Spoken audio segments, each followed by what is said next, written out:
Consider for a moment the most important, groundbreaking animated films of all time. Snow White and the Seven Dwarfs, Fantasia, Toy Story, Sinbad Beyond the Veil of Mists. Okay, maybe you're less familiar with that last one. In fact, I wouldn't be surprised if you haven't heard of it at all, even despite an impressive all-star voice cast including Leonard Nimoy, Mark Hamill, John Rhys-Davies, and, perhaps problematically in the titular role of Sinbad, Brendan Fraser. Still, Sinbad Beyond the Veil of Mists, a 2000 Indian-American production, does enjoy a special place in animation history, as the first feature-length animated film created exclusively using motion capture. Of course, by 2000, the general idea of using motion capture-like technology was nothing new, far from it. The concept can be traced back as early as 1915, when animator Max Fleischer invented rotoscoping, the practice of painting over live-action footage of filmed actors in order to create more realistic-looking animation, a technique he would use in his iconic series of Superman cartoons, and which Walt Disney would implement in 1939's Snow White. By the late 50s, rudimentary versions of mocap suits were already beginning to be used to record and animate the movements of actors, and throughout the 80s and 90s, the technology was used in a number of video games. But while Ahmed Best's Jar Jar Binks was the first ever fully computer-generated main character in a movie, in 1999's Star Wars Episode I The Phantom Menace, it was 3 years later, in 2002, that motion capture technology as we largely know it today was truly born, when Andy Serkis wore a special mocap suit on location alongside his fellow actors in order to bring the character of Gollum to stunning life in Peter Jackson's Lord of the Rings: The Two Towers. Soon, filmmakers like Robert Zemeckis and James Cameron were utilizing increasingly more impressive mocap technology for films like The Polar Express and Avatar, while Serkis, meanwhile, was becoming synonymous with the technology, following his turn as Gollum with other notable mocap performances such as King Kong and Caesar in the 2010's Planet of the Apes trilogy. The latter such a well-received performance, it regularly sparked conversation and debate about when the Academy of Motion Picture Arts and Sciences would finally consider a motion capture performance as a legitimate Oscar contender, something we're all still waiting for. Still, among all these better-known, more successful, and better-received films, it's still important to not forget Sinbad Beyond the Veil of Mist, which truly was groundbreaking in its usage of a special 3D optical technique where actors filmed their roles covered in reference dots to triangulate and reference on a computer. The problem was that the actors in question filmed these scenes at an LA studio over 3 months in 1997, and by the time the Indian animators had painstakingly finished animating over their movements, it was now 2000. The film's revolutionary technological breakthrough was already seen as old hat by most audience members. Those who saw it at all, that is, as the $30 million movie would gross only $29,000 at the domestic box office. Needless to say, Sinbad Beyond the Veil of Mists would not start a franchise, and is barely remembered today despite its importance in terms of animation. But before you feel too bad for it, just remember the same fate can await even more high-profile movies. For a little over a decade later, one of the many Hollywood movies indebted to Sinbad's groundbreaking technology, one with not just a similarly impressive set of actors, but also a powerhouse creative team behind the camera, would fare much, much better at the box office, but would still arguably leave a fairly negligible mark on the overall cinematic landscape, and likewise find itself ultimately sequelless, though not for lack of allegedly still ongoing effort. The year is 2011, and Paramount Pictures, DreamWorks Pictures, and Columbia Pictures are ready to assemble some of film and television's most talented creators to adapt a globally beloved iconic comic book character, and in the process, hopefully launch the next big action-adventure franchise with The Adventures of Tintin.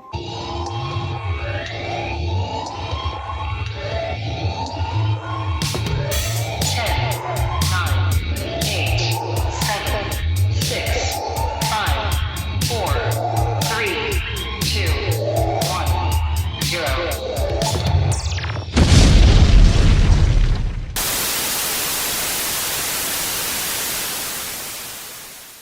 Welcome once again to Failure to Franchise, the show dedicated to some of Hollywood's most infamous mistakes, missteps, and misfires. This is Trev. And I'm Chris. And now that I think about it, our last episode about Final Fantasy: The Spirits Within was more like Final Fiancé, the last time Trev will ever say that word within this podcast. Because between this recording and last, my man got hitched. So it's true. Thank you, Yeah. and thank you for you sent a really sweet letter to both of us, and that was very appreciated. But yes, I am now a married man. This is the time marker for this podcast. It's like A.D. B.C. Before it's like before marriage, after marriage. Yep. We can look at it. So yeah, I just off the top, all the best to you and Liz. I know she's listening. So congrats again, and it's gonna be awesome. Gonna be awesome. Oh, she's listening, and I made her watch this movie with me. So I thought I thought for sure you're gonna go with, because Spirits Within actually rhymes with the name of this movie. So I thought maybe you think you would have done like a little clever poem or something. But I could have, but I was just feeling emotional, and I was like, you know what, I'm gonna make it all about you today. Thank you. I appreciate it. You are my Tintin. Yeah, I was gonna say, but enough about me. Let's. And you are my Snowy. Nice. So this is the continuation and the end. So I love when we do these themes. That's just like 1 month, and it's like the continuation and the finale of our but it is the finale of a 2-month overall theme. But we're wrapping up the second half of it with the final episode of our animation 3D evastation, looking at 3D animated films. And of course, as you just alluded to, last time we looked at The Spirits Within, Final Fantasy, The Spirits Within from 2001, a groundbreaking kind of like big introduction to photorealistic motion capture CGI.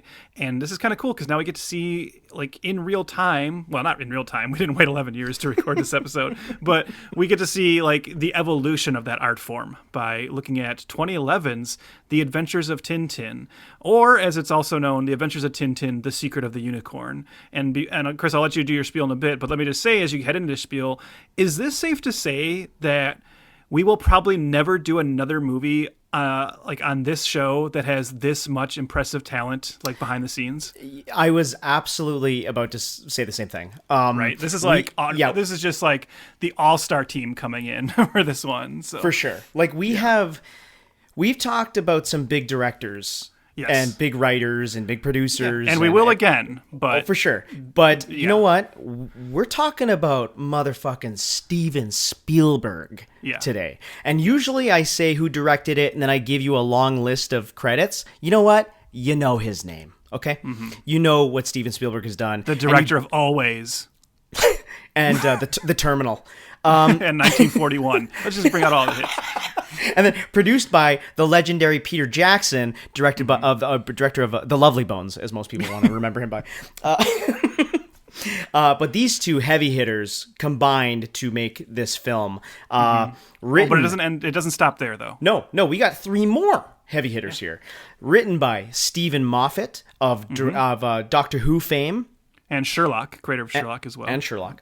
Edgar Wright. The director-writer of the Cornetto trilogy, so Shaun of the Dead, Hot Fuzz, At World's End, and then Joe Cornish, director of Attack the Block, or writer, right? Or did he do both? Yeah, writer and director. He did both. And then he wrote Ant-Man. So, these are 5 names that combined. Well, we should have got a sequel. Yeah. Well, hey, you know what? Now let's just keep it going. Also produced by Kathleen Kennedy. Yeah. One of the most successful, prominent producers of the modern era. Of course, everyone knows her now as that woman that everyone wants to be fired from Star Wars. But before that, and before people said, why this lady doesn't know what she's doing, she doesn't know how to make great movies, she had a producing career doing pretty much nothing but one of the most successful, creative producers in the world as well. Yeah. So, I mean, we haven't even got to the cast yet. Oh, man, music by John Williams. What are we doing? Why are we doing this movie? Why the hell did this movie fail? Like, it's going to be an interesting conversation, and especially because there's a lot to talk about in the behind the scenes of the property that is Tintin, and then what this movie and how long it took and why it did kind of not really crash and burn, though, because you know what, let me tell you, the budget of the film is $135 million. Okay, fair enough. A Steven Spielberg blockbuster makes sense. Domestically, it made $77.5 million, which isn't a lot, but worldwide it was creeping up to $400 million. So this was a solid hit at the box office. Obviously not the billion-dollar movie that everybody strives for, but with the talent behind, a pretty good chunk of change that it made.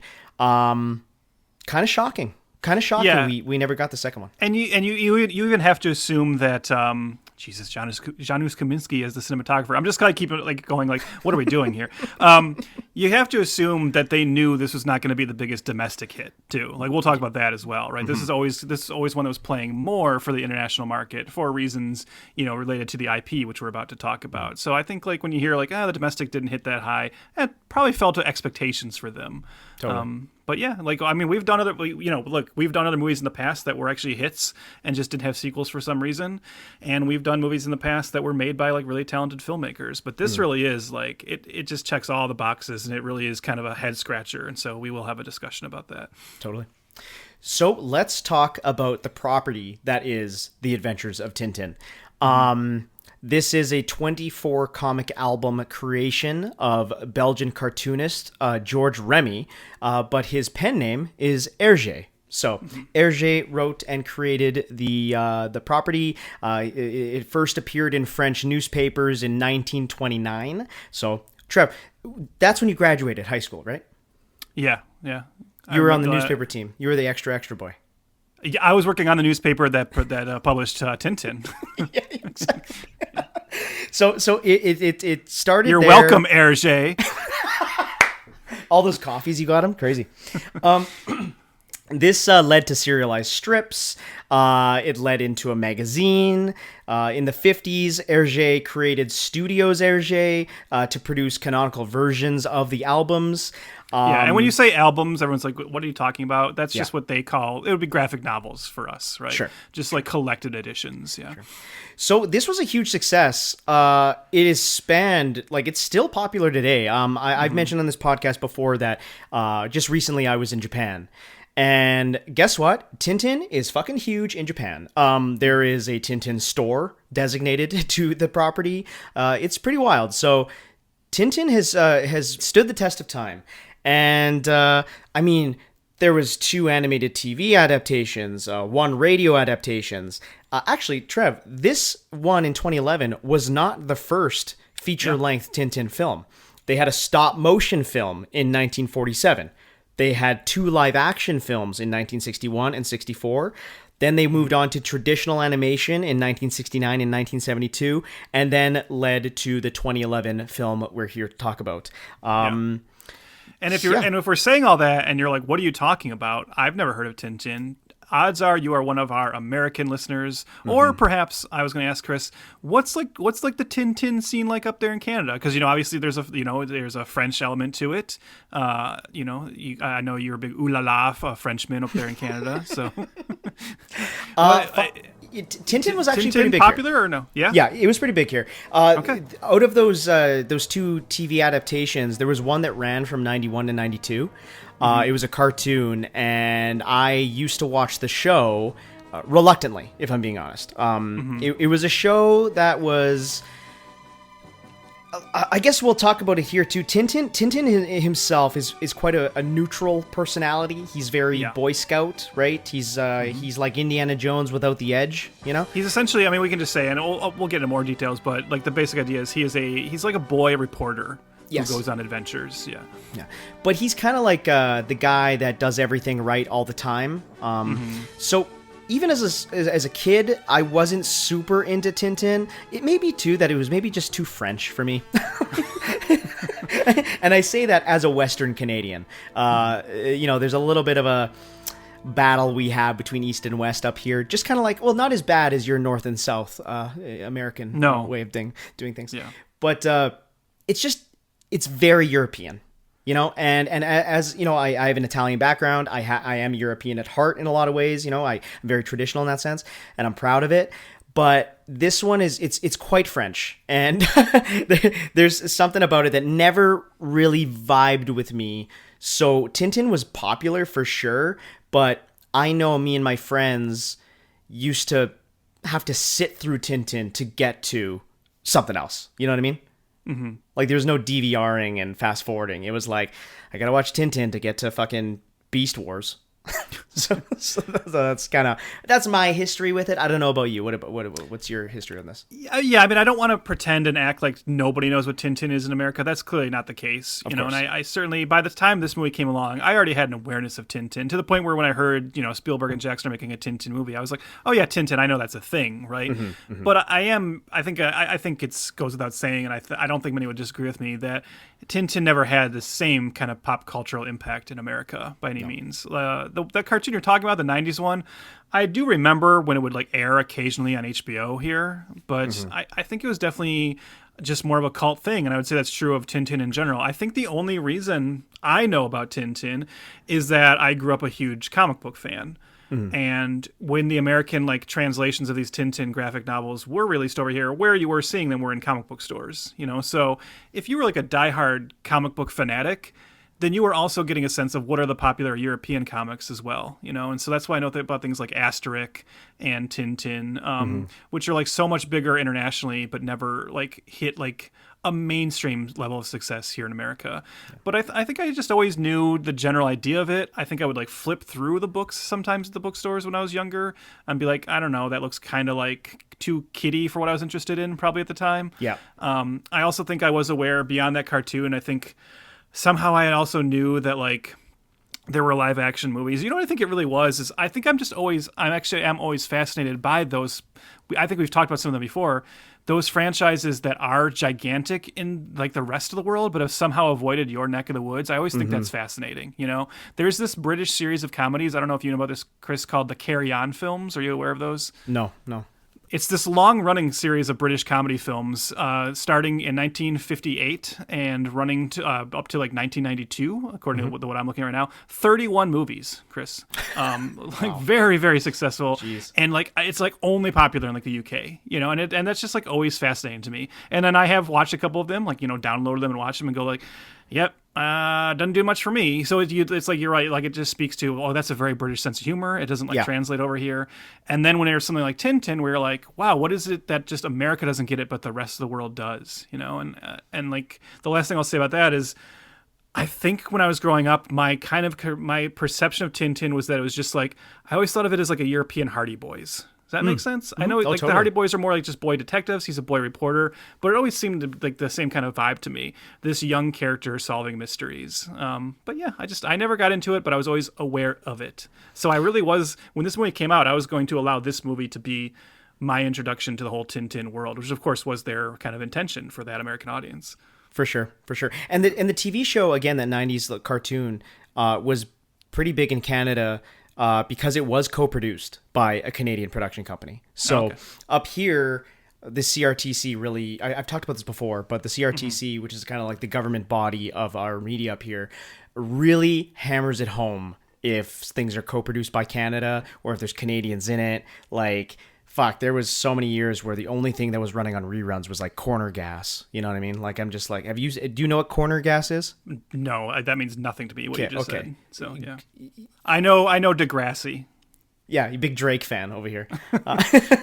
Yeah, Degrassi, Corner Gas was huge up here. I mean, you know Trailer Park Boys. I mean, I think most people know that. Red Green, of course. I brought Red Green up a lot. Yes. And National hero for you, I know. And honestly, all things I've never really been into, which is so funny. The Canadian...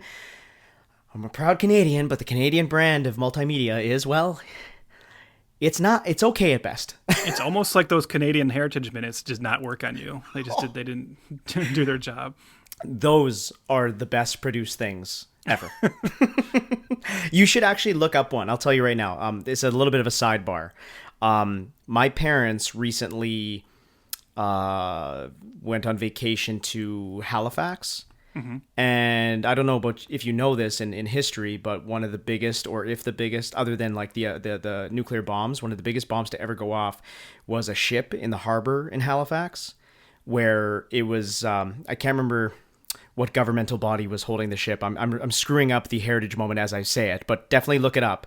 Is this boat was in the harbor full of ammunition, like completely full of ammunition, and it was. I think it was coming into the harbor. It was going to explode. And one of our Canadian heroes was the guy that like went on the fucking beep, beep, beep, beep, beep, beep, beep, beep, beep, beep to warn everybody. and it was one of the biggest explosions like in history. And the Heritage Minute, I'm telling you, is one of the most dramatic pieces of fucking art you'll ever see. As you were talking, I found it on YouTube. I clicked it into my watch later, but also, you know, when you scroll over, like it just starts showing you a preview. Yeah, I'm watching the preview, and I can already tell this is not only is this very intense, I'll also say kind of looks like a scene from Tintin. Like I get to see this totally. like, easily slotting into this movie.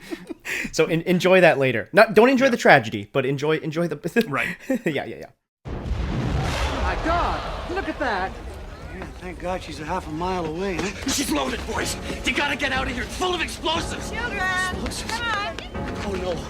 Bill, get out of here! Vince! We're back in the school. Please, get these children out of here. That ship is gonna blow. No! Mr. Coleman. Hurry! Hurry! You gotta get these people out of here. That ship is gonna blow. The train.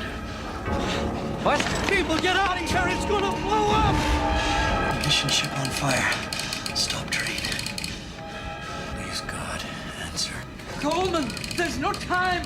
The train's coming in towards Pier 6. I've got to warn you. Come on, Vince. Come on. There are 700 people aboard it. I've got to stop it. Come on. Acknowledge.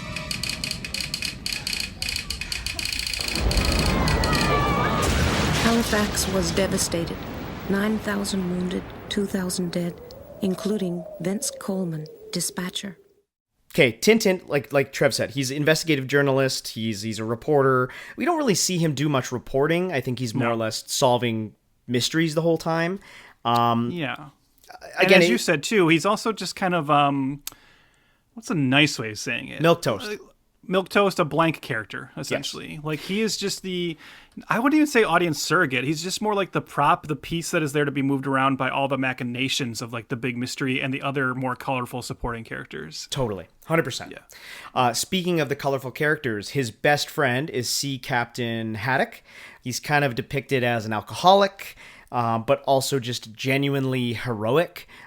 His ancestors play a role in the canon of Tintin comics. He's hot-tempered. He's loud. He's very much the slapstick humor of the books. Also, you got to mention Snowy the dog. That's Tintin's, pet. Snowy helps in detective work. He doesn't ever talk. I think there was a time that he did talk, or they thought about making him talk, but then they pulled that back. He's also an alcoholic occasionally. Like, this is when we talk about, like, the very European elements of this. I was reading, like, as I said, I haven't read a lot of Tintin, so I was reading more, like, basic summary stuff. And I do see here, like Captain Haddock, Snowy is also fond of Loch Lomond brand Scotch whiskey, and his occasional bouts of drinking tend to get him into unintentional trouble. Guess what? That's not a big part of this American Tintin movie. Yeah. Also, scared of spiders. Yeah. Character development. There you go. And the other characters of note is really Thompson and Thompson. They're kind of two incompetent detectives. They're super clumsy. They're definitely the comic relief. A lot of times, identical twins too. Identical twins, and a lot of the time in the books and the show, they were kind of off on their own little tangent side quest, but they were meant to break up the quote unquote drama of what was going on with Tintin. So yeah. Another thing that's cool about these comics is Hergé was very intent on research.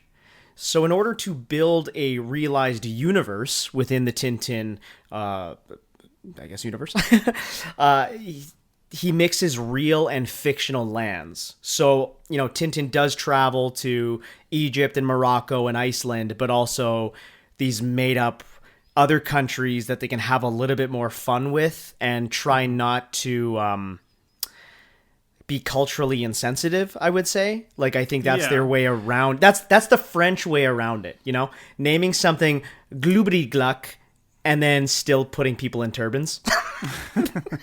Well, like, the amount of research he did, like, would show itself in two different ways, right? So, like, they would also go to real countries, and there you would see, like, he would get really invested in, like, making sure he does accurately represent the culture and even, like, the backgrounds and everything. Like, you could read it almost like a travel log. Like, he really put in the work to where, like, oh, these are the actual city streets, and this all feels very, like, real to the country. But then, yeah, as you said, he would then mix in these made-up countries, which allowed him to kind of create these like melange cultures, I think, where he would like kind of combine the cultures of other countries and create this new country. Not necessarily nothing. This is not a new idea in the realm of fictional storytelling, but I think from what I understand, a lot of like the diehard fans of Tintin, it's like that's like one of the most favorite elements is kind of charting these fictional countries, these fictional governments, these fictional societies, and even the geography of these fictional places he created because he put a lot of work into it. There was apparently this 2-part storyline of Tintin going to the moon. And I guess Hergé had months of prep and research to make it a realistic voyage of Tintin getting to the moon. And he like incorporated it into the book as well. So, I mean, there you go. He's a fucking genius too. And the other thing we should mention too, we've talked about like what the story is and this amount of research, but we should also say I think a big part of the like appeal for the audience is just the really simplistic art style as well. Yes. At least with like especially with the characters, right? Like he would put a lot of work into drawing like the settings and the cities and everything. But as we're talking about this, if you haven't already, I mean, just look up Tintin, and you're probably, even if you don't think you know the character, you're gonna recognize the image of Tintin. And there's something so simple and like universal about it, but I think it's one of those things where you read it and you're like, this is really cool because this guy's created this whole world, but the drawings look like something anyone can do. And I don't mean that in a dismissive way. I mean that as like a huge positive. Like there's just like it's this simple line style that's very simple and like just eye catching. And I think it makes it like cool for kids to read. But then the complexity of the stories allows like adults to not feel like assholes for reading Tintin as well. You know? Yeah, the art style allows people to really get drawn into the books. And it doesn't overwhelm, like what you're saying, it doesn't overwhelm the plot and the research and the cultural stuff. Sometimes the most simplistic things are the best. Like, I mean, those are archetypes, right? So it's like the hero's journey in general has been this age-old story, just gets retold. So, I mean, Hergé's simplistic style, like as I said, has stood the test of time incredibly. I mean, it's still huge. So much so that the merchandise has kind of come under fire by critics and scholars, saying that even though the Hergé Foundation holds all the rights to everything, the amount of stuff they've licensed out all over the world has kind of sullied the brand in a lot of ways, or sullied the artistic nature of it. Especially post Hergé's death, right? Yes. Like he passes away in 1983 at the age of 75. And there's this definite kind of feeling that the people who take over the property after that are maybe not as protective of it as he was. This is kind of like the concern of like what's going to happen to Calvin and Hobbes once Bill Watterson passes away, because he's been or Dilbert. That ship has sailed, my friend. First of all, it was never funny, but now it's like, you're telling me not only was Dilbert like horrendously unfunny, but it's like created by a monster. But yeah, no, like Calvin and Hobbes remains like so like impressively like mysterious in the culture because Bill Watterson has like never allowed it to be merchandised. Not officially. You can still buy a Calvin peeing on a anything sticker for your car if you're so entitled. But yeah, I just wonder if the same thing will happen to that as what it sounds like it happened to Tintin a little bit. Totally. Okay, the movie. Let's talk about a little bit of the behind the scenes here because again, it goes all the way back to 1948. Hergé actually writes to Walt Disney at the time, hoping to pitch a Tintin feature. The proposal falls through because they're busy working on Cinderella. I found it was kind of cute. Hergé did receive a Mickey Mouse trophy with a picture showing Tintin and Mickey shaking hands. That was kind of cool that Disney sent him that. Almost like a bit of a consolation prize, but slight tribute as well, Yeah, I won't make your movie, but here's some merchandise. Typical. And then Steven Spielberg in 1981 becomes aware of Tintin because reviews are comparing Raiders of the Lost Ark to the comics. So Steven Spielberg dives deep into the property and realizes that he can buy the rights to the film, which he does. And he is booked to talk with Hergé in 1983 while filming the Temple of Doom. And as Trev just said, Hergé passed away that week that they were supposed to meet. So they met with his widow instead, and she decided to sell them the rights right there. So yeah. Which is probably, to be fair, most likely where I was heading, because it is also known that before he passed away, Hergé was on record as also being a huge fan of Spielberg. Mm-hmm. Like he saw like Raiders of the Lost Ark, and he saw like some, obviously Jaws and things, and he'd already said that he thought Spielberg was the only person who could do Tintin justice. So I'm sure it would have gone fine, but it as you said, it falls on his widow to give the rights over instead. Yep. So Spielberg hires Melissa Matheson, who wrote E.T. This is going to be Indiana Jones for kids. Kind of like what I said before, that Tintin always reminded me of Indiana Jones without the edge. So that's either is that a pro? Is that a con? I'm not sure. They know the audience. It's for kids, right? Mm-hmm. I like this tidbit. Jack Nicholson was supposed to play Haddock, and then it never came to fruition. Roman Polanski was interested in the film after the rights actually kind of fell through. And because the movie was taking too long to get off the ground, it had to go back to the Hergé Foundation. And then Roman Polanski, of all people, was like, I want to make Tintin, which is strange. Yeah. What's this I heard about for kids?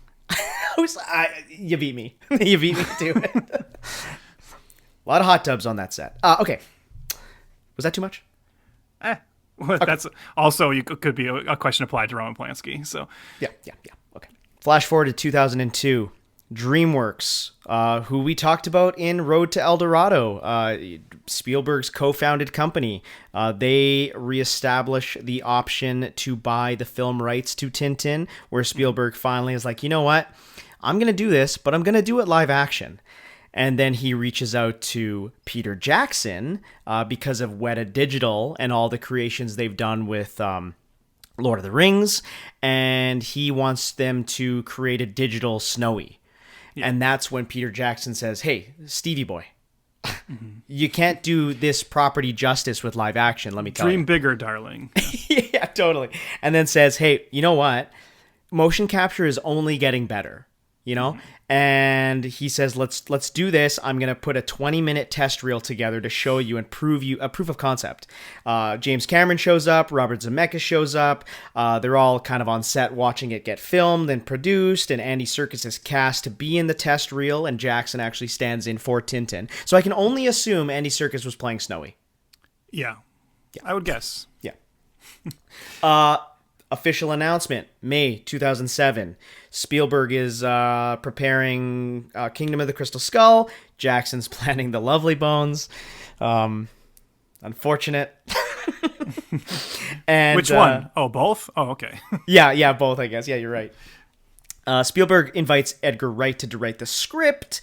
Well, what else is going on? He recommends Steven Moffat. I feel like I'm just reading off, but this is kind of like there's just so many like names that are just going with each other. I mean, it's working out, right? Yeah, that's the thing. It just went on so long. It went on so long. Like once they made this decision to like, okay, let's have this be like another kind of, groundbreaking attempt to really, go for photorealistic CGI. The development doesn't stall. It doesn't sputter out. No. But it just stretches out. And so over that time, as you just said, like their initial choice to write is Edgar Wright, and he's on for a bit. But it's like the story of this keeps being like people get busy and have to move on. So they bring on Edgar Wright. He came on a little later. They asked Edgar Wright. He was already busy. Yeah. So he said, who you should get? You should get Steven Moffat.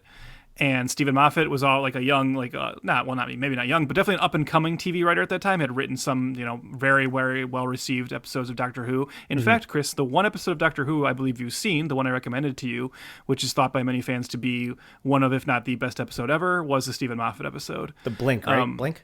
Yeah, Blink. Yeah. So Edgar Wright says, you should really get him. And so they go to Moffat, and Moffat even says, like, Spielberg love-bombed him to get him to write the movie. But he comes on, and he starts writing it, finishes a draft, can't finish the second draft because the 2007 writer's strike happens. And then coming off of the writer's strike, he gets promoted from just Doctor Who writer to Doctor Who showrunner. Yeah. So he takes over the show, and now he's too busy to keep working on the show. So then Edgar Wright is able to come back. And then Edgar Wright comes back, and suddenly he has to leave to go make Scott Pilgrim versus the World. And so he says, well, you should talk to my buddy Joe Cornish, who's been working with him. And so Joe Cornish comes on and really does like the final version of this. And he's even the one who like stays on. And as the filming is going, he's kind of the last person there tweaking the script all along development. But so all of them had a hand, they all get like equal writing credits. But it was just kind of like a story of stages. Starts with Moffat, goes to Wright, finishes with Cornish. Yeah. And then it is actually delayed because they lose co-production funding from Universal Pictures. And the reason why is, well, we're kind of in the thick of seeing motion capture animation at this point. We started with the Final Fantasy thing in 2001, but by here we've actually had two, box office bombs with Monster House in 2006 and Beowulf in 2007.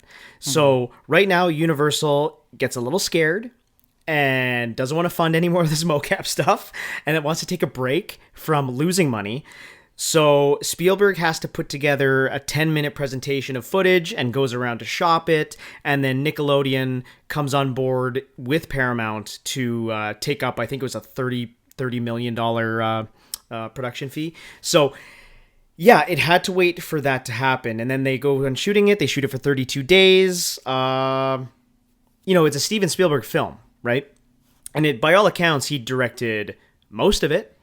But Peter Jackson, is present for many weeks of filming via video conferencing and tweaking, especially with the motion capture, because it's new to Spielberg. So Spielberg directs all the live action stuff, and then the post-production process is sort of ghost directed by Peter Jackson. Yeah. Although, to be fair, I will say, and to both of their credits, I feel like they were both very open about this. Yes. And I remember when the movie was coming out, they were themselves really selling this as like a two-hander. I think there's just kind of Directors Guild things where it had to be one of them who gets the credit. But I think they were both very quick to give each other the credit of who did what, and it was always very clear, like, oh yeah, this is very much we're gonna call this a Steven Spielberg movie, but this is a Steven Spielberg Peter Jackson movie. Yeah. This is definitely like a team up between the two.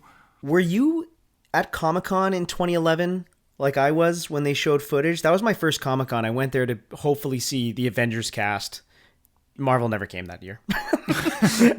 And I'd have to look back at my pictures and stuff, but I'm pretty sure both of them showed up to talk about this film.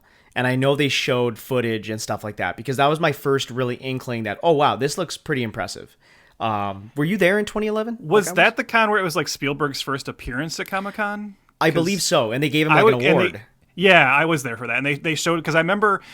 You know what's funny? This just tells you where my brain goes, and like maybe this is true of you as well. Well, I guess it's not true of you, because I don't really remember them showing any Tintin stuff. What I remember is like the montage they made for Spielberg before he came on stage and presented that award, because I just remember sitting there in Hall H with 7,000 other nerds and just like being almost moved to tears by like watching this like montage of all the Spielberg movies and realizing, not that you didn't know, but it's like in that moment you're like, holy crap, this guy does mean so much to us. Yeah. Like when you just see all of it lined up and you're like, oh man, he did all these movies that meant so much to me as a kid, and now he's about to walk on stage in front of me for the first time and like get this award. And I just remember being very, very emotional about that. And everything after that is kind of a blur. So I honestly, until you just said this in this moment, I forgot that was all attached to Tintin. I couldn't remember like what movie that was for. But which is funny because he's been involved in so many kind of, well, maybe not nerdy properties, but definitely stuff that appeals to filmmakers, right? And it took Tintin to get there.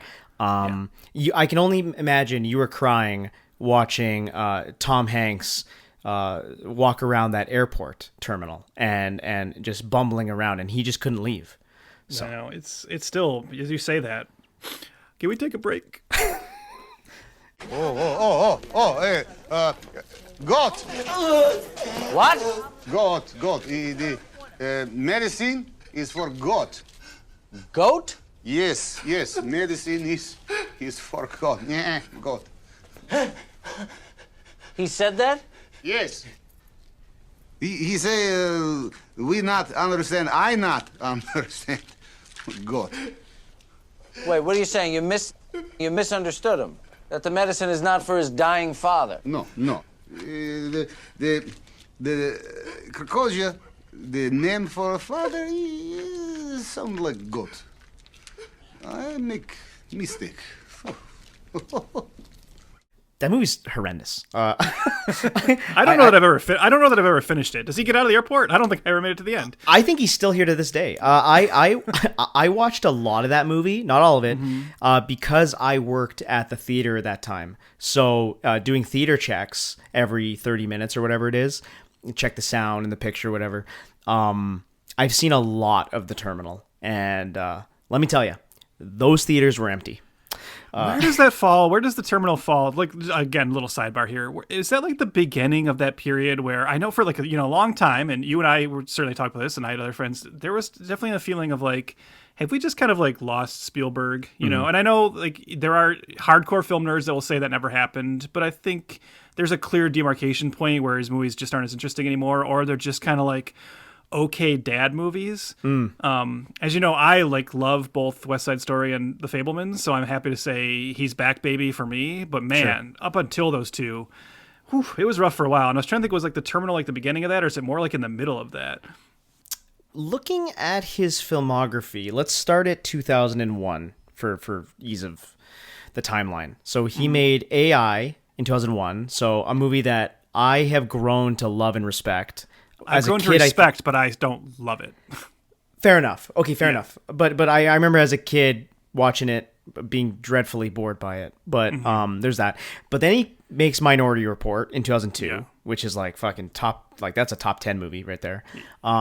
Catch Me If You Can next in 2002. Same. Okay. Oh fuck. No, same year. Oh my god. Yeah. He's done that before. 2 bangers in 1 year. Yeah. And then he did The Terminal in 2004, and follows it up with War of the Worlds and Munich.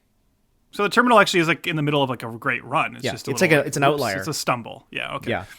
Yeah. But then he does Crystal Skull. Anyway. Yep. Okay, that's where it really starts. Okay. You're not a big War Horse guy? Again, I'll tell you as I go through. I'll tell you the Spielberg movies that I've never even been able to finish, or have just not bothered with. Didn't finish The Terminal. Didn't finish War Horse. Lincoln is fine. You know, like I watched it once and I'm like, I got it. I'll never watch it again. Bridge of Spies, never bothered with. I've been told I should, but it again just has such dad movie vibes, and I don't know if I got to be in a certain kind of mood for it. BFG, I stupidly started. I don't even know why. I knew I wasn't going to like it. I was like, nope, done, checked out, and never bothered with The Post.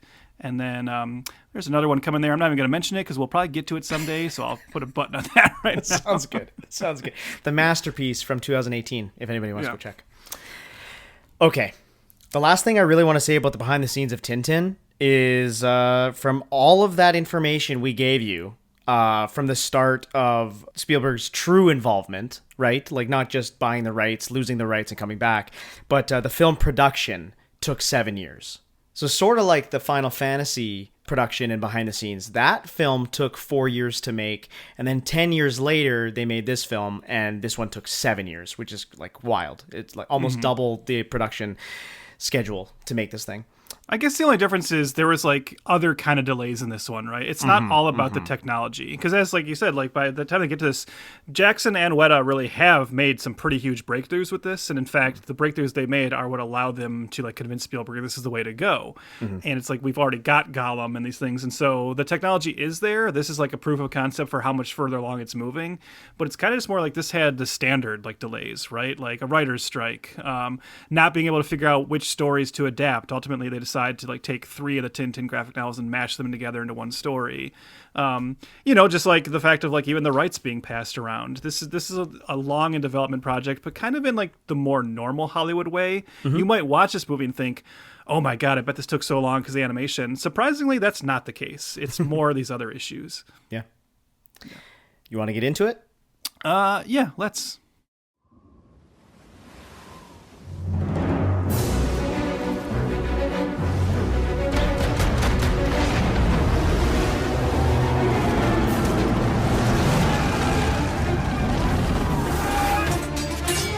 400 years ago, Secure the cargo.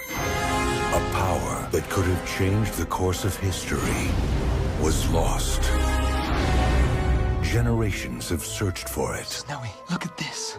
It was long claimed the ship was carrying a secret cargo. But no one has found a clue. Until now. The model ship conceals a clue to one of the greatest secrets in all history. I'm warning you. Get out while you still can. These people do not play nice. I will find that ship, with or without your help. Thanks. I'm Tintin, by the way. Haddock.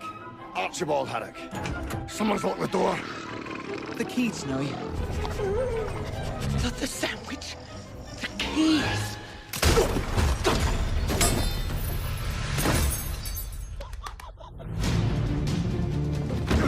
How could you let them escape?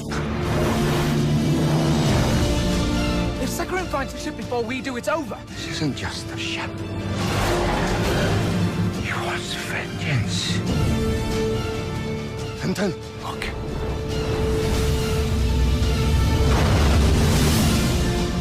This may sound crazy, but I've got a plan. Excellent. Did you hit anything? Oh dear. Land! We're not there yet! No! Land! You looked a little cold, so I lit a wee fire. In a boat? Well, this is a fine mess.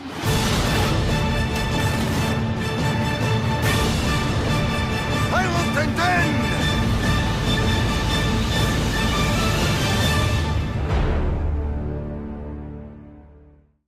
A young reporter named Tintin and his dog Snowy team up with the drunken Captain Haddock for a globe-trotting adventure in search of a long-lost treasure hidden by the captain's ancestor. All the while, an enemy of the Haddock family line races to find the treasure first. The Adventures of Tintin. Chris, I'm going to go first, but I want to ask you, have you seen this before? Was this a first-time watch for you, or is this a return watch? Return, I saw it in theaters. Okay, me too. Okay, so that's an important distinction because I will say this is a second time watch for me. I've not seen it since the theater in 2011. Same. And I can tell you, like, my reaction to it at the time, it definitely was one of disappointment. And looking at it now, we just went through his filmography, there was probably like a little bit of a chip on my shoulder, or like a little bit of a, you got to prove yourself to me after Kingdom of the Crystal Skull, you know, and going and sitting down for this one. But what I do just really remember is in theater, all I really remembered sitting down to watch it again this time is going, man, I think I remember this movie was like really, really boring. And there's one sequence I loved, and that was my memory. Chris, I watched it for the first time and, you know, over a decade the other night, and I found this movie to be really, really boring, and there was one sequence I loved. Not too much has changed. You probably know the sequence I'm talking about. But what I will say is I'm not going to be, there's going to be a little bit of the Final Fantasy here. I think this is a better movie than Final Fantasy. Yeah. But in that same realm, like, I don't love this movie because I think it's just got some story issues and some character issues that's keeping me from getting too emotionally invested in it. And I think I feel myself like drifting from the story at times.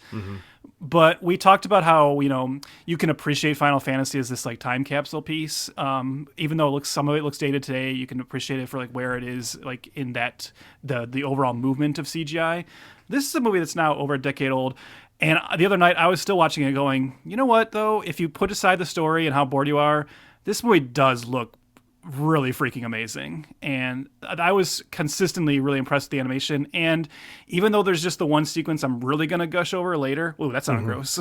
But even though there's only one sequence I love, there were like a number of sequences that even in this animated form remind you of like the amazing set piece creator Steven Spielberg is, you know, 100%. And the movie has got a lot of those moments. And as you watch the movie, you can actually start to get kind of entertained in it, just in the realm of thinking, all right, this one didn't work, but man, this is like such a great merger of like technology and filmmaker that I kind of want to see him play with this more. And in fact, as we like start wrapping this conversation up a little later, I'll even tell you what I would like to see happen like next. Spoiler alert, it's not a Tintin sequel, but it is like where else could I see this technology being used with this director? Because I mean, I'll get into like my problems with the character and the story, but it is a technological marvel that's kind of worth seeing for sure, at least once if you are a film fan.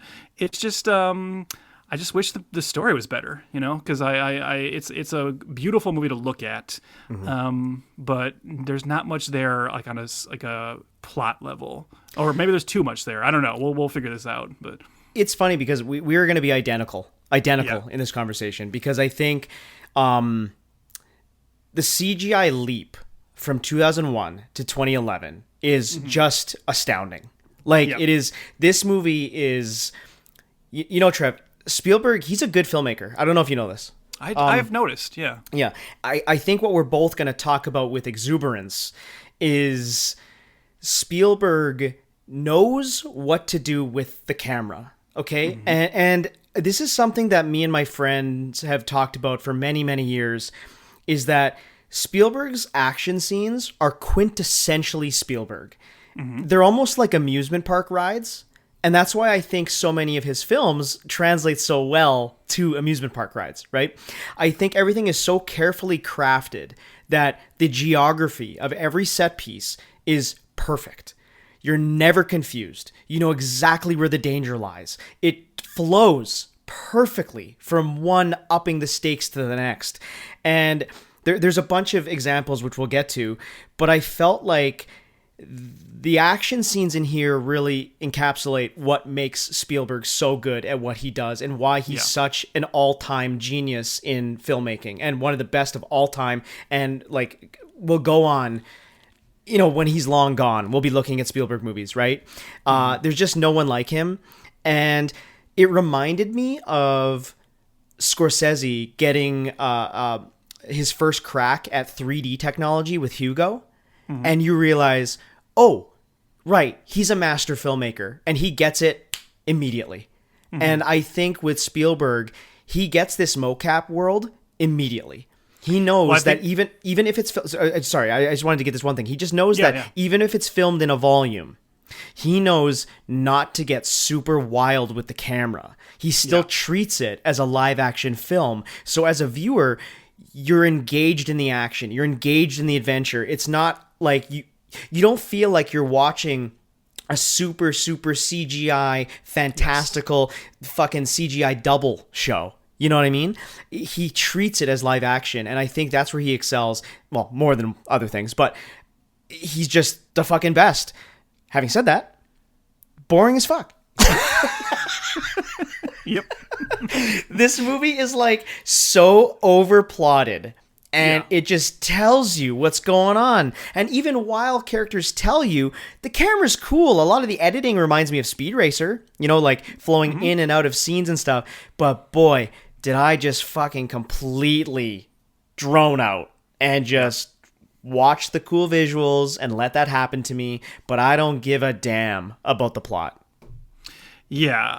So what I was going to say is that I think in terms of like the stylistic element of it, I think what Spielberg really like excels at here is you're dead right that he still films it and treats it live action, but at the same time, I think what he instantly understood about this CGI kind of filmmaking and what is so cool to see him dabble in is how unencumbered he is by the practicalities of live action filmmaking, right? And so that we're going to talk about the certain sequences where like how much more he can move the camera and what he can do with the camera and like the not having to have edits at certain points, you know, and just like the freedom of a fully moving camera and that environment and like how Spielberg can use that. But he's also, as you said, smart enough to know you can only do that when it's like, you know, aesthetically and thematically appropriate. Yes. And so he also keeps the rest of the movie very, very grounded.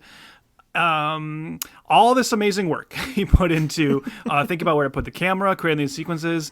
Would have been great if he'd like maybe sat down with those writers and told them, "Hey, can you make Tintin interesting?" Yes. And I know, boy, we're gonna sound like a broken record because this has been coming up for us a lot, but your main character has to be compelling, right? And like for a movie like this, and that's the problem is there are some fun supporting characters here.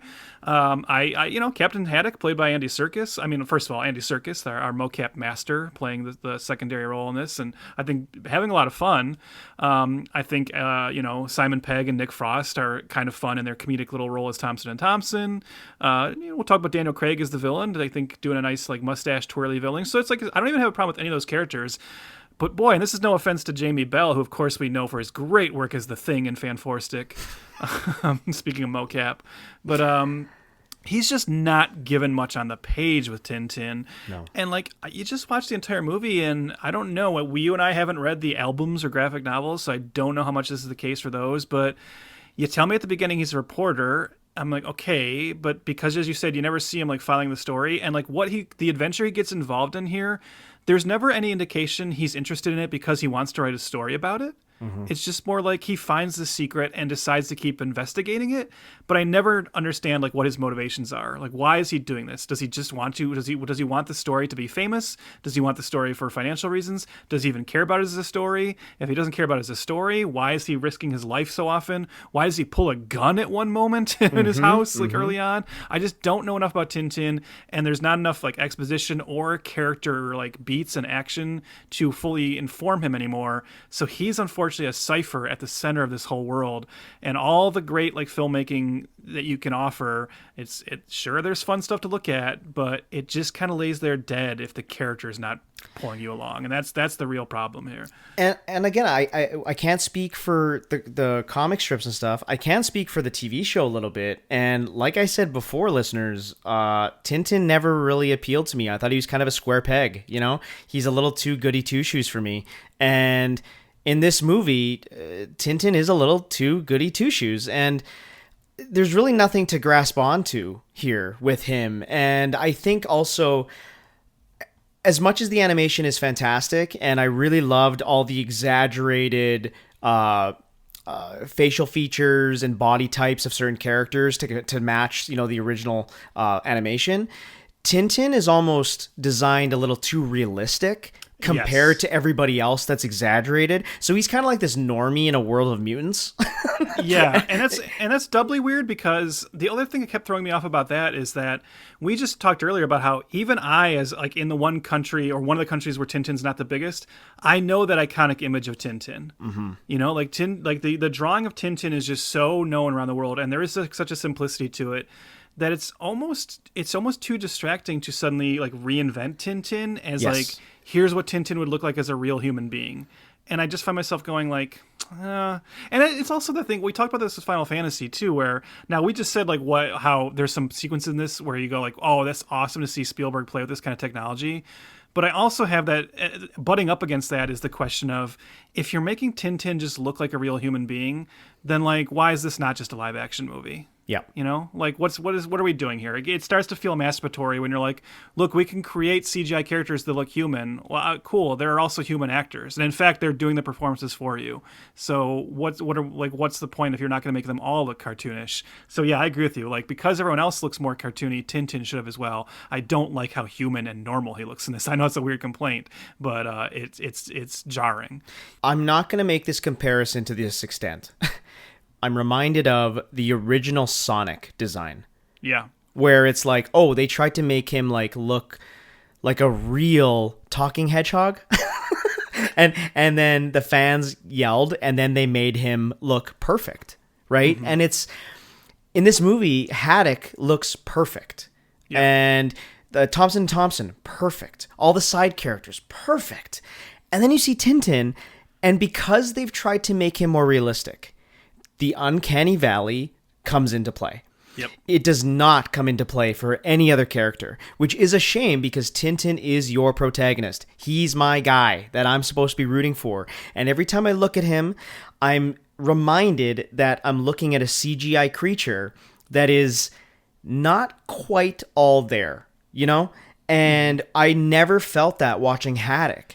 When Andy Serkis is playing Haddock and going in this amazing sequence of him retelling a flashback story of his ancestor, fighting off a ship and then, sinking it on purpose to save his treasure, it's incredidy. Like the camera swoops and swishes. It's beautiful. It reminds me of Speed Racer, that it's really playful with the edit, and Andy Serkis is fucking going for it. He is just having a ball, and it's so fun to watch. And then it cuts to Tintin, and you're just like, oh right, this movie is boring. This movie's boring mm-hmm. and weird. He looks weird anyway.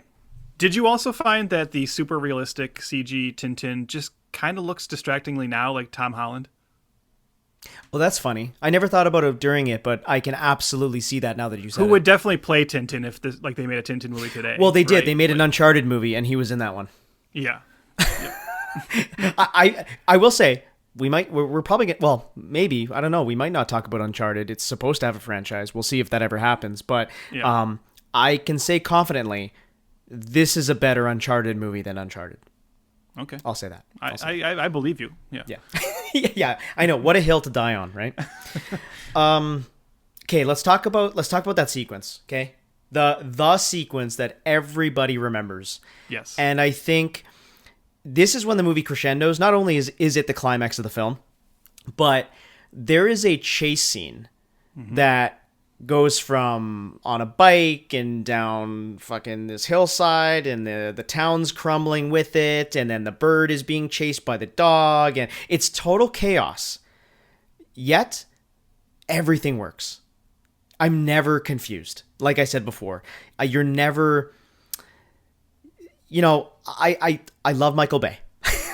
Okay, I love a Michael Bay action film. I really do, but sometimes the chaos is distracting, that you kind of forget what you're watching. But with this sequence in what's the fictional place? Bagar. Yeah. It is just exhilarating. It is totally exhilarating and encapsulates everything that makes a Spielberg action set piece so special.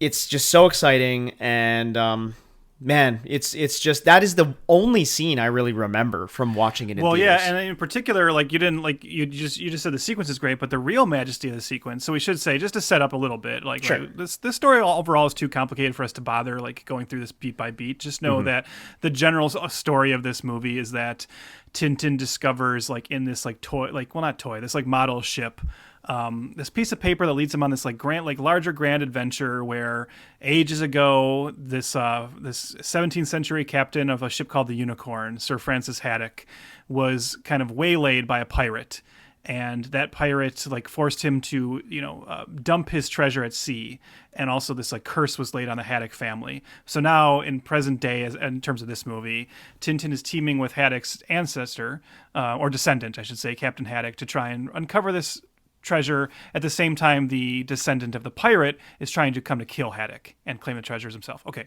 good, fair enough. Now we end up in this fictitious Moroccan port of Bagar, and the bad guy's trying to get the last piece of the puzzle that will unveil to him where this treasure is. And it starts, as Chris just said, this gigantic chase sequence that starts in this like palace on the top of a mountain, and then goes down all through the village of this country of Bagar, or port of Bagar, which is one of those like kind of villages that's built angular on a mountain, so you're going down the mountain the entire time. But the real majesty of the sequence is that you get to a certain point, the whole sequence is great, but then you get to the single shot part where there's this amazing like all in one take, and yes, I know it's CGI, but that's what's so thrilling about it, is the camera, there's no edits, there's no cuts, and you follow this chase down the mountain, and you keep switching perspectives, right? You move from what's going on with Tintin to then you go over to Haddock, and then Haddock will cross by someone on like a tank, and suddenly you follow the tank, and now you're in a different part of the port, but the camera's never cutting. You just follow this all the way through. I don't know how long this lasts. I want to say it's like 4 minutes or so, but it is the kind of thing where it's so thrilling that as you watch it, this sounds like hyperbole, and I swear it's not. You find yourself, you're like, oh my God, I haven't been breathing during this. Yeah, I've just been sitting here like just so enthralled with what I'm seeing. And that's the moment I just remember even sitting in the theater and going, holy shit, what technology have they given Spielberg? We may have just created a god, and not even like, oh my God, is he unstoppable now? Because he's already been incredible. Like you said, he's like he's already the master of creating these thrilling like set pieces. He's this, you mentioned earlier the escalation of stakes. That's what I always think of with Spielberg. Chris, I don't know if you've heard of this movie Jurassic Park. It's like this little known cult film. Yeah, I know the one with Chris Pratt. Yeah, oh, exactly. Okay, you do know it. Good. Yeah, with Blue, everyone's favorite movie character, Blue. No, in the original Jurassic Park, my favorite character is Owen Grady. Put some respect on that guy's name. Owen Grady, of course. Thank you. And of course, everyone knows Owen Grady's romantic partner, Claire something. the redheaded high heel lady. Okay, yeah, no, the 1993, my favorite film of all time, Jurassic Park. But as I talk about this, I bet Chris is just gonna like pop a boner over there. But like the T-Rex attack sequence from the moment it starts all the way through to, because even after like the T-Rex part is done and you're like, whew, okay, I can take a breath, and then you head into them stuck in the tree and the car starts coming down on them. I've always said, like, basically from the beginning of that T-Rex attack to when the car lands, I would just show that entire like 10-minute sequence to like a film school and be like, that's how you do it, folks. Like the escalation of stakes, how great every edit is, how you think you're okay, and then it's just like, oh no, something else is happening. The constant sense of danger, but still fun. Like, we know Spielberg can do this. And then you tell him, hey, by the way, now you don't even have to cut. You can just, and your camera is not bound by any like limits of gravity or reality. Mm-hmm. And when you put that like at his fingertips, and then you see what he does with it, you're like, oh my God, this is next level filmmaking. So yeah, this entire movie, we're saying it's boring. I'll keep like beating the drum of it being boring, but you got to see this movie once in your life to see this sequence, because it really is something special. Again, his eye for a set piece is like no other. And I know we're not reinventing the wheel right now, filleting Steven Spielberg's skill set here, but like, think of Raiders of the Lost Ark. Think of the Last Crusade chase scene. Like, think of like when he's on the tank, and then he's below the tank, and then he's on a horse. It's like it keeps going and going and upping and upping. And just like you're saying about the Jurassic Park scene there, funnily enough, that was nearing the beginnings of getting like big surround sound, big TVs in my house, right? Mm-hmm. And that scene on VHS, me and my dad, well, my dad especially, would fast forward to that scene to show people. You know, that was one of the scenes that you show. You know, just like you're saying to a film school audience.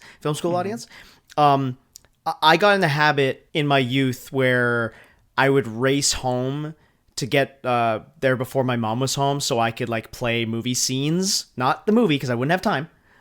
I would play movie scenes extremely loud in the house just to get a taste, right? And I would jump on to throw something from Jurassic Park or like the highway chase from Matrix Reloaded, shit like that. But Jurassic Park was really like one of the first instances where you're like, this is how it's done. This is how it's done, and it shows off everything that encapsulates blockbuster filmmaking.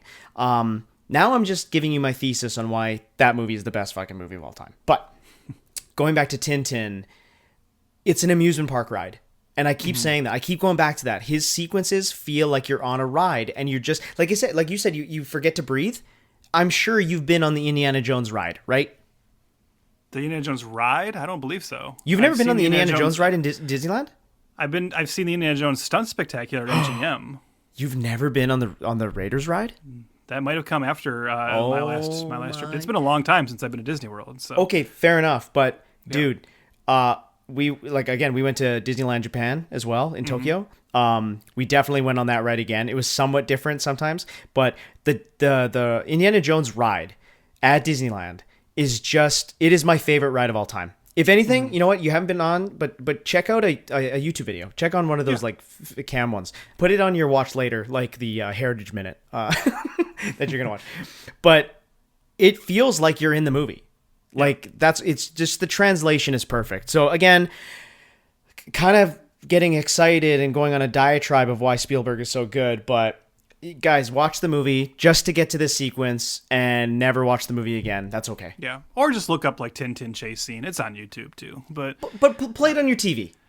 Yes. Yeah. See it on as big of a screen as you can, because I like the detail too of like, you know, you're following all these, like I said, you're following all these characters, these different vehicles. But as the camera's not cutting, you like the amount, this is again the thing about the CGI world and this environment and like the hard work that Weta put into this and what Peter Jackson offered to Spielberg is like the backgrounds are incredible. And there's so much stuff going on the side of the frame as well during all this. And I just remember like I'm not one of those people, I always kind of like roll my eyes a little bit when a movie ends in the theater and people stand up and clap and you're like, no one is here that made the movie, you know? But I just remember seeing this in the theater and like being so nonplussed by everything else, but this sequence is so good, you almost feel like you're like obligated to stand up and clap after watching it. We're like, yes, that is what we come to movies for, to see something like that, you know? You want to know what the most recent experience I had with an audience clapping for a movie?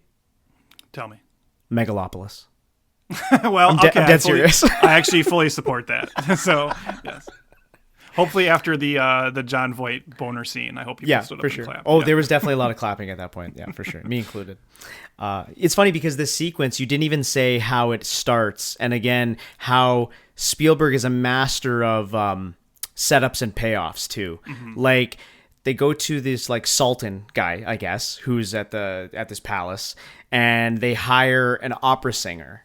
Mm-hmm. And the reason why they get this opera singer is because they know that the opera singer is going to get to an octave to break the glass that the ship MacGuffin is in, where then it'll fall and the clue will fall out of it, and then the bad guy, by Daniel Craig's bad guy, lets his falcon go and to pick up the clue, and there we're off to the races. And that's like we didn't mention that either. It's like that's the clever thing too is.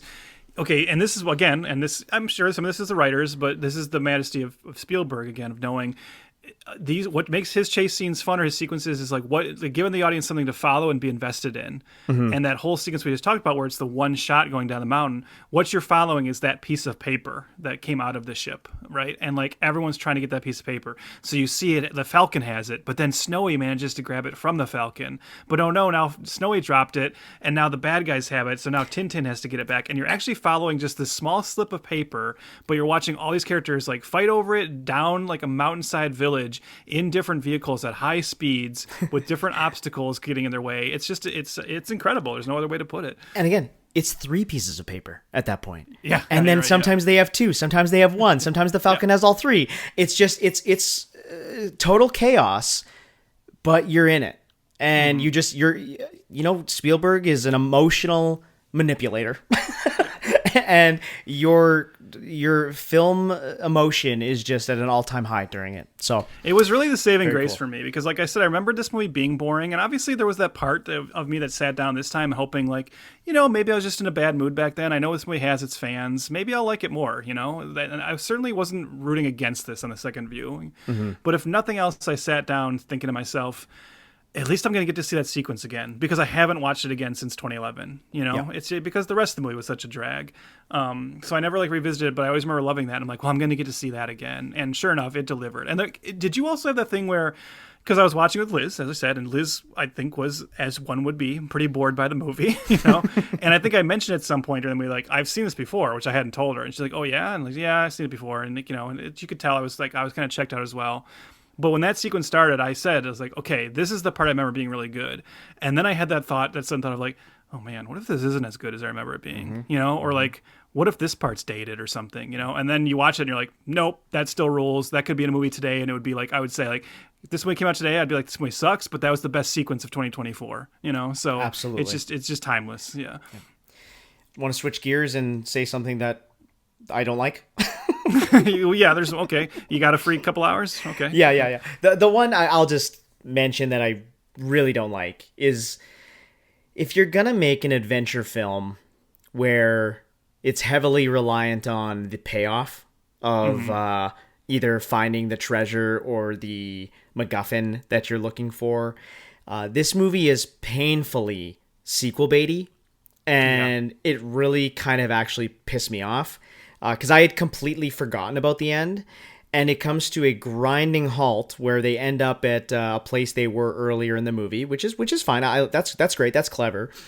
But they find the quote unquote treasure, and it's like barely anything in the old captain's hat that's like hidden in a globe. Then they find another clue. And it's very much, hey, your princess is in another castle energy, And that annoyed me. I was like, man, you got to give me a better payoff than that. Even if you were planning this as a 1-2 punch of a franchise. You got to finish the movie here, please, and then move on to the new adventure.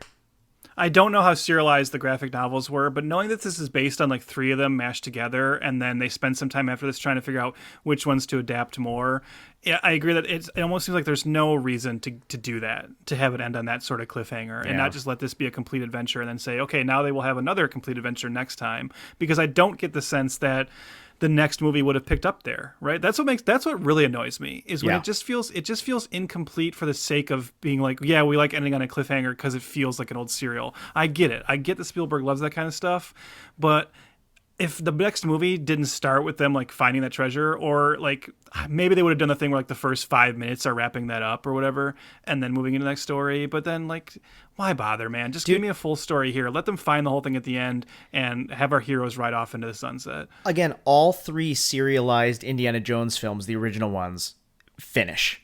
Yeah. They all end. The Star Wars, like Star Wars A New Hope, they blow up the Death Star and they get their medals. You know, and it's like in this one, it just feels so half-baked at the end that it did anger me. This gets back to our problem with Tintin as a character, right? Because you can actually, here's the one like exception to the rule we just said, is that, so you could say like a movie like Empire Strikes Back doesn't have an ending, right? And people love to like bring that up when you say like the importance of this, and you go, well, okay, the story has a cliffhanger, but almost every character has an ending, right? There are character arcs that complete. And the problem here is that Haddock has a character arc. That's great, but he's the secondary character. Tintin has no character arc.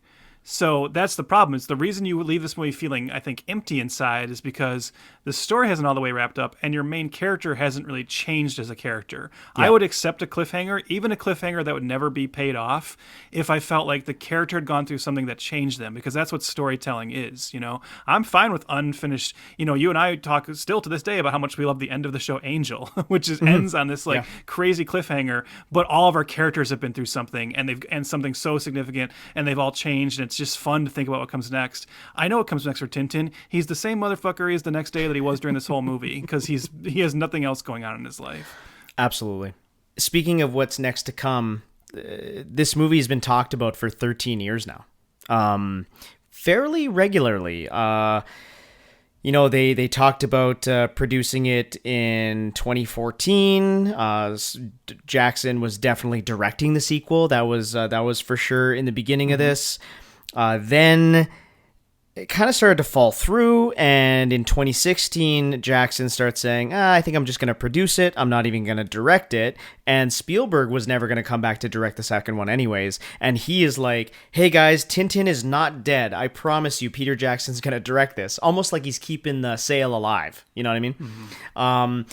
And then in 2024, Andy Serkis said that Jackson still is working on it. I don't know.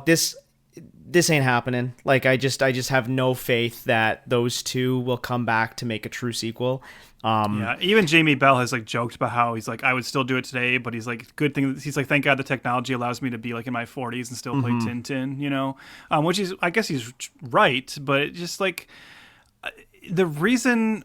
It's one of those things where, like you said, it was a huge hit, but it wasn't probably a big enough hit to justify like the amount of work that goes into this. Yeah. And the thing is, like, as more and more time has gone by, this is only more and more true. It just didn't catch on domestically like they probably needed it to, and I don't think the interest is there because people just didn't get latched onto this character to like beg for more Tintin adventures. So it's the thing where like, yeah, it made money, but there's not enough people clamoring for more of it. So it's just always going to be this kind of one-off. I also think that Spielberg is careful about sequelizing things, especially after, The Lost World. He never came back to do 3. And then Crystal Skull. And he didn't come back for the 5th Indiana Jones. So I think he's less inclined to do a sequel to his films. And then also, Peter Jackson did the Hobbit trilogy right after Tintin. And I think those movies just absolutely broke that man. There's a lot of like BTS footage that you can go watch of Peter Jackson looking like he's gonna fucking die on set because of the weight of those movies and how much he was kind of forced to make them instead of wanting to make them. He didn't even want to do in the first place. Yeah, exactly. No, I think that is the real problem here because, it's so depressing as like a. Hobbit movies aside, I love Peter Jackson, you know? Like, I'm one of those guys who was already a Peter Jackson fan for his crazy horror movies before Lord of the Rings and being like, they're letting the Dead Alive guy make Lord of the Rings? That's insane. And then being like, well, that's interesting enough, I'll go see it. Who knows how it'll turn out? And then watching and go, holy crap, the Dead Alive guy just made the greatest fantasy trilogy of all time. You know, like what an insane level up, you know? And they, Lovely Bones aside, and like, you know, his King Kong's okay, but just that Hobbit thing broke him so much that when you look at, as you said, the long, like, attempt to do sequels to this, you even see him say in interviews like, yeah, I'm going to do Tintin 2 like after like The Hobbit, but first I want to make 2 smaller like New Zealand movies. Those never happen either, right? No, like everything he's ever talked about, it's just like, I want Peter Jackson back as like a filmmaker so bad, and I'm not talking about just these documentaries he makes. That's cool. You can make his World War I and his Beatles documentaries. People love them. They're neat. But there was a time where he was talking about just going back and making like another simple little horror movie. That's obviously what I'd like to see the most. But just like anything that could allow this man to like rediscover his like the joy of filmmaking that he so clearly had before. Because, you and I last time talked about like the magic of like behind the scenes DVD footage and how we lost that. Watch Peter Jackson like in the documentary on like the Frighteners Blu-ray or the Lord of the Rings Blu-rays, and that is a man who is just like a child having fun making a movie, you know. And then he just shrivels up into this soulless being making The Hobbit, and it really is a bummer. And I think like because it was always so attached to like, well, Peter Jackson will direct the second one, that's probably where it dies. And like I couldn't I want to ask you this too really quick, Chris, because I couldn't find anything now to confirm this, but am I crazy that I thought in my head that somewhere I'd picked up the idea that it was meant to, they always said there was going to be a trilogy and that Edgar Wright would do the third one? Am I making that up, or did you ever hear that as well? I don't exactly remember that, but doing a little bit of the research beforehand, they did start dabbling with it being a trilogy as well. Mm-hmm. So I don't know if I saw Edgar Wright's name officially being attached to it. Yeah, because I thought that was like part of the excitement for me initially was like this idea of like, here's these 3 filmmakers who will work together on all of them, and they'll each direct one, which seemed like a cool idea, but maybe I just made that part up in my head. All I know is if they do a sequel, Chris, one last thing I want to mention about it. If for by any chance Tintin 2 ever happens, they do have to bring back a key character that we did not talk about in the movie. An audience favorite, a scene stealer. I'm of course talking about the French seaplane pilot played by Cary Elwes, who we did not mention. Still there, Chris? Podcast over.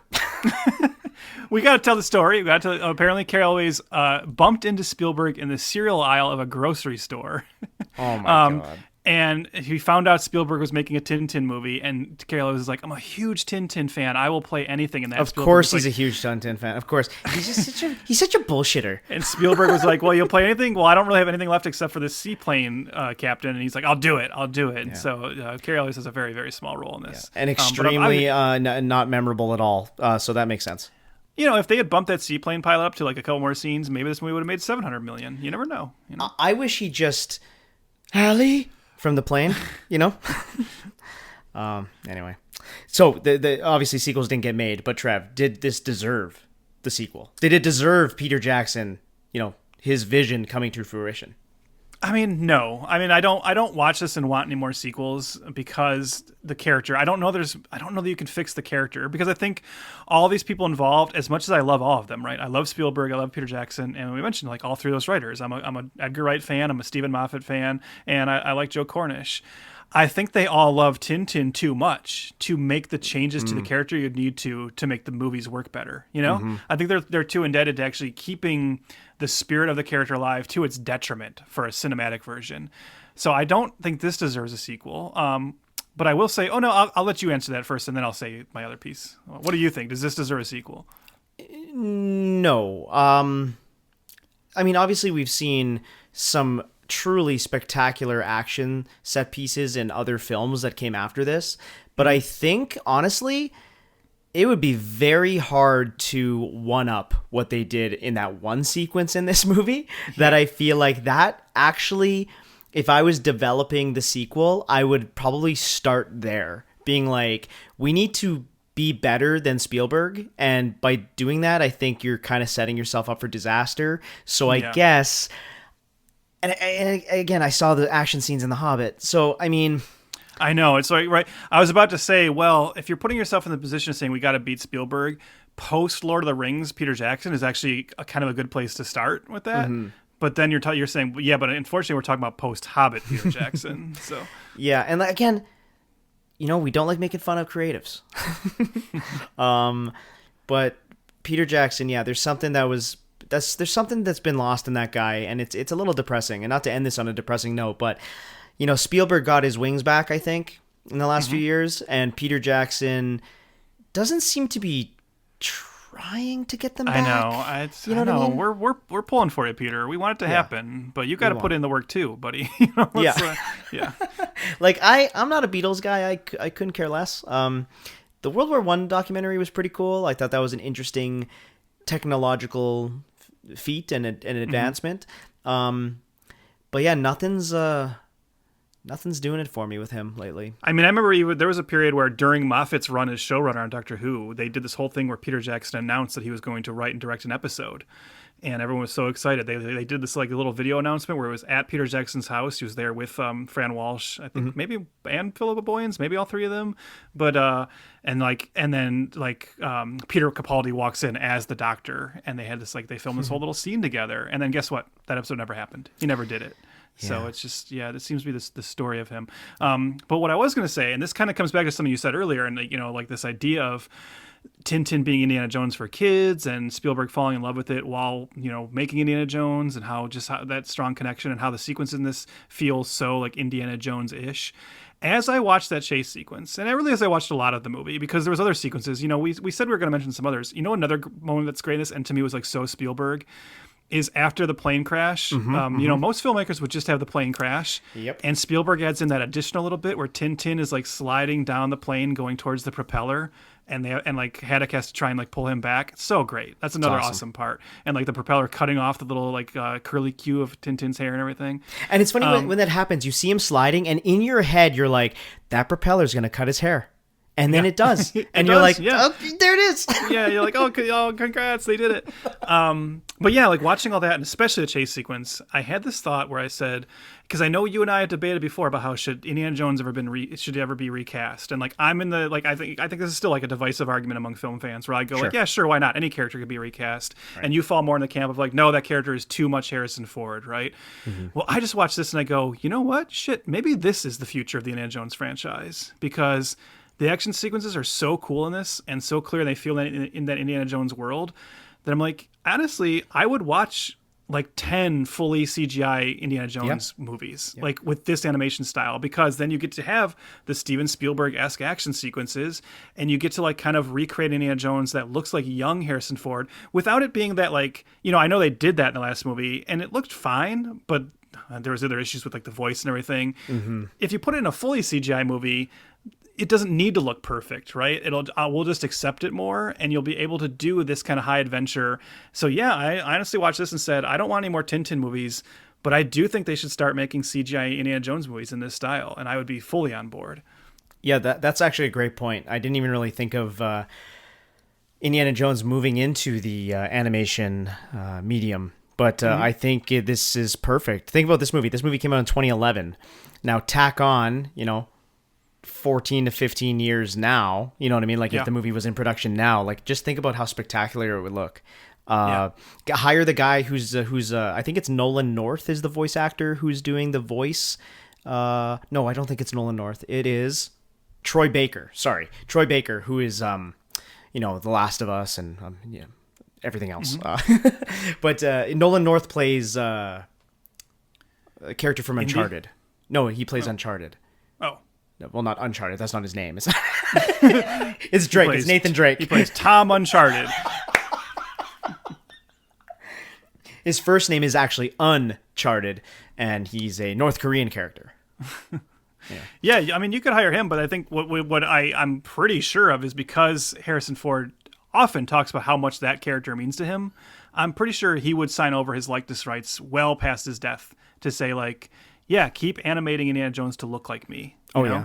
And then you find actors who agree to that, because I have no problem with that kind of use of AI if it's everything's ethical and above board. We just had you and I were fans of Alien Romulus, and they had Ian Holm in it, and we know Ian Holm's family agreed, and there was still an actual actor didn't lose out on the part because an actual actor did perform it, and then they just overlaid Ian Holm over him. Do that with Harrison Ford. Overlay a young Harrison Ford over the actor playing the part, and come on, let's make some more Indiana Jones movies. Let's do it, folks. James Earl Jones did the same thing, right? He sold his voice to Disney, I think, a year ago. Yeah, I think they have a bunch of files of his voice or something that they can keep using and pulling from. Yeah. What a weird time, but I agree. I agree. If it's ethical and the family and or the actor is involved, then yeah, go for it. Yeah. Anyway, that's Tintin. What do we want? We want Indiana Jones CGI movies instead. Yeah. What can you say about Tintin? It makes you want to see more Indiana Jones movies. That'll do it for animation 2D Evastation and animation 3D Evastation, a 2-month-long event for us to go into the medium we rarely, if ever, talk about. So it was cool. I thought this was really cool. I like how we started with the 2D stuff and into the 3D. It was a little bit of a history lesson in a lot of ways, which I don't think we really planned for. It just, like most things, it's a little bit of a happenstance on our end. Mm-hmm. So that was nice. Yeah, no, I agree. This was really fun. And, sometimes this just works out, Chris. Like, I don't know that when we decided to do like 2 months devoted to animation, we were really thinking about the fact that we would end with a movie from, the most masterful filmmaker of our time, Steven Spielberg. But it's perfect because we're going right from, the number one filmmaker of our time to another, right? Going from Spielberg to the man many have called Spielberg's heir apparent, the man who's often spoken of in the same breath as Steven Spielberg, because our next theme is dedicated to another of our great cinematic talents. Of course, why don't you tell the listeners about the next theme? Yes, we've actually spoken about this director before. Yeah, this is a return for us. Yes, this is a month dedicated to Philip Noyce, who directed Salt in our backlog there. But we're calling it Noycevember. Noise! We're starting on November 5th with The Saint from 1997. And then finishing off the theme month with on November 19th with The Bone Collector from 1999. So 2 films that I personally have no idea that they were meant to be sequelized. So Bone Collector I definitely knew because it's like a book series, and then The Saint is based on an old TV show. So yeah, that makes sense. But yeah, I'm looking forward to it. It'll be nice to start out with a Val Kilmer movie. I haven't seen that man in a while. He's alive right now, right? Yeah. Okay, good. Oh, he just died in Top Gun Maverick. For a second, I was like, was there an announcement that he died? I was like, no, just fictionally. You're just, okay. Yeah. This is how much Chris and I love movies. That distinction line between the reality of the world and movies is like very blurry for us. Well, hopefully nothing bad happens to him before we release this episode, though. So, I hope not too, because we are known to throw things into the ether, and I know. The Matrix abides. So, yeah. Please be okay. Please be okay, Val. Okay. Follow along at F2FPod. That's at F2, the number 2 FPod on all the socials. Like us there, like us everywhere. Rate, review, whatever you do. A star rating or review on your podcast app would be sublime. And just join the tribe and hit that subscribe. And come along with us through Noycevember.